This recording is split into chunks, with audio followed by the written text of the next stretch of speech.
Tell me a bit about yourself. What do you want to know? Have you always lived in Indian Brook? Have you? Yes, I was born in Toro and raised here. Went to school here in Indian Brook School well, Indian Day School they called it. Mm-hmm. And went to from grade primary to grade 8. And went to school speaking Mi'kmaq, so I had a lot of consequences because of that, because they weren't allowed to speak Mi'kmaq in school. So, and there was a whole lot of other issues going on at school at the time. So when my parents were brought here, from my mother from Pictou Landing in centralization, 47, and my father too, with his parents and his brother, were brought from Spring Hill.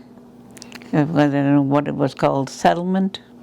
Yeah, it wasn't a reserve then. So, but my grandparents never got used to being here. They'd stay here maybe 3 years to 4 years, and they'd always go back and back and forth, back and forth. As all as I can remember. As most I remember them staying maybe 4 years and go back. But they had friends there and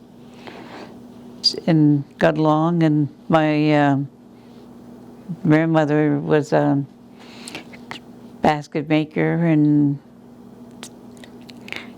I think she made her own regalia, because there was one picture with the whole full regalia. It's different from what you see today. I have a picture of it at home.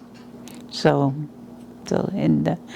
and to live on, they lived like here. When the settlement got moved here, they had no running water, no toilets, and stuff like that, and no fridges. So I seen my grandparents. They put their food in the ground, and animals didn't bother it. Oh wow. No, I said, and I seen them make Jello. Oh. Yeah, and in the morning it was made. From the So ground. That's amazing. yes, so it's been done, and this is and all they had was a little stove to cook on, and that was it. And their livelihood was hunting mostly. So my grandmother could shoot a geese that was flying by, so get food on the table. Did you get her luck? Her luck of the No, no. no, no. So, So it seems like, by the way that you describe your grandparents, that they still kept a lot of like tradition. And did that pass through you a lot? Like, do you find you were? well, my language, I could, even though I lost speaking of it, I can understand it. Okay. So that's through my parents too.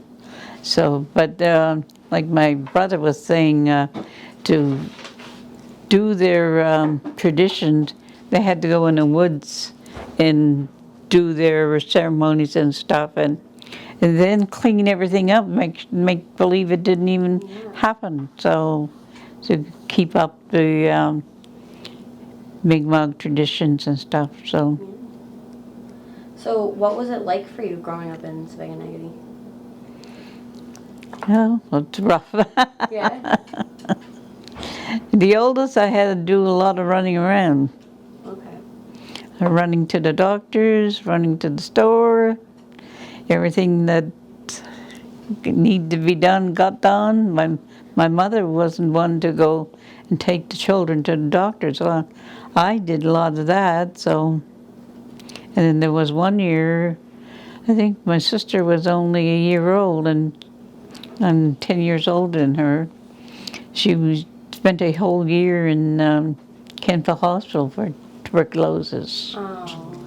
And so good thing my grandparents just lived across the road from it, so. And did you have like a big family growing up, like a lot of brothers and sisters? Yes, I had 5 brothers, 4 sisters. Wow. So, So 10 of you. yeah, and there's only 6 of us left, so Sorry to hear that. 3 boys, 3 girls left, so. A question that we've kind of been talking about just because, you know, the youth are interviewing the elders. What is something that you would like to say to the youth or have the youth know? Youth know their language, especially in their traditions and stuff, and learn them and pass them on to their children. Do you see a big change in recent years around culture and identity? Well, it's practiced more openly now, where it wasn't before. And there wasn't a lot of money when we first, when my parents first moved here. They had to do a lot of. My mother sewed and crocheted and whatever she could do. She sold a lot of her work. So, and my father, he used to go at mountain, and they'd have to bring, they had to go in the woods and haul these big logs in to heat the houses, so. And that was a lot of work too. And then he split his hand open, I don't know how many times, so. And that wasn't nice to see either. So, and he had to get stitched up, I don't know how many times. Because there was no running water. There was a pump that lived up, well, that's situated up the road, and you had to go take buckets and bring them down, and how many trips you had to make to do laundry and whatever else you had to do. I lived like that for a little bit too, me and my parents, because they had me young. And so we lived with like no electricity and no water. We had electricity, but that's about it. We had no working toilet or running water. We had running water, but it was just cold. Like you had to run it at night, especially in the winter, otherwise it would freeze. Mm-hmm. So I said, yeah, in the morning there's maybe a basin in the sink there and ice in it. And So there were some difficult parts of growing up, but like, what is your favorite memory from growing up? oh, I used to go to live with my grandparents in the summertime in Spring Hill. I got away from babysitting for the whole summer. And I stayed there for July and August and came back. What were those summers like? Oh, they were When you were good. free at your grandparents' house? What did you do? Oh, we just played around and outside.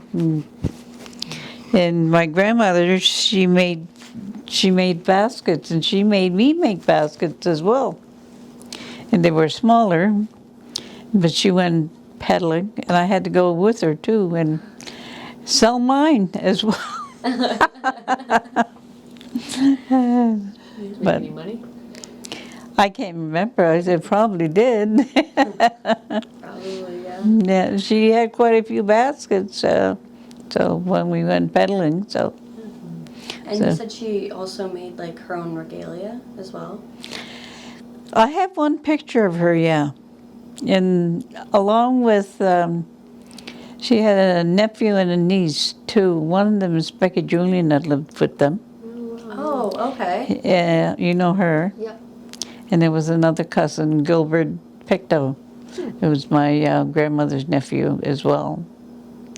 They were both my grandmother's nephews, and they lived there. And my uncle, but he passed away in '64, and same with my grandmother. How would you describe this community now, like as it exists today? That was my, yeah. To someone who's like never been here, how would you describe Sipkne'katik? Never been here? Yeah, someone who's never been here, how would you how would you tell them about your community? Oh, well, it's grown a lot. There were roads, I don't know where there were roads before, like now. Like when they first moved out, the only road was the one, past my house in Fee's Corner, straight down to Mill Village. That was the main road. This main road here was just a trail going to Mill Village. Wasn't a road. The community's grown a lot. Yes. Yeah. So it has. And it's not run by, well, it wasn't first when, it was just run by Indian Affairs. It wasn't we had a chief and council, but they didn't govern. So not till later that happened. So. Yeah, so this was the Indian agent, was right here on Reserve, yeah. Yeah. What was that like, to have the Indian agent? Yeah, well, it wasn't good, because there's a lot of people that didn't live good, like they abused alcohol, and those are the kids that got taken to the residential school, they just went in and took the kids, and there was nothing that they could be done. So the ones that managed to survive is the people that didn't do those things, so. How do you feel about the new family well-being? What is it? The family well-being. Yeah, they sort of kicked Mi'kmaq Family and Child Services isn't on reserve now. They took back that building for the band administration, so they have a new family well-being program. Well, it's from what I see, my niece, my great niece actually, she's benefiting from this program that they're running right now. She has to go to, 5 or 6 sessions. They give her $1,000 when she graduates. She's graduating in June from Hands East. And then when she finishes the course, she's given $4,000 to start her, I think she'll be living in residence in Dell. That's great, though. That's a nice incentive. Yeah, for yeah. students to keep them. Yeah. To keep them in school. Yeah, she's got good marks, so. Was there anything else you wanted to add? No. Thank you. Thank you, so Gloria. much.